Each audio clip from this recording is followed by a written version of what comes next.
ପୂର୍ବବଂଶର ବିନାଶ ପାଇଁ ପାଣ୍ଡବ ମାନେ ଗାଣ୍ଡିବ ଉଠେଇଲେଣି। ପାଣ୍ଡବ ମାନେ ଗାଣ୍ଡିବ ଉଠେଇଲେଣି।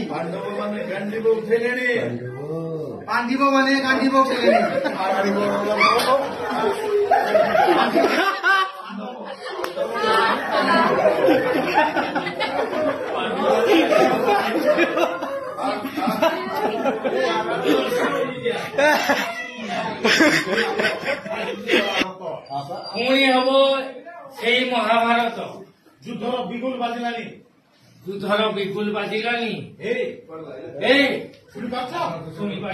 ଶୁଣିପାରୁଛ ତମମାନେ? ଗୁରୁବଂଶର ବିନାଶ ପାଇଁ କୁରୁକ୍ଷେତ୍ରର ବିନାଶ ପାଇଁ ପାଣ୍ଡବ ମାନେ ଗାଣ୍ଡିବ ଉଠେଇଲେଣି। ଗାଣ୍ଡି ଉଠେଇଲେଣି।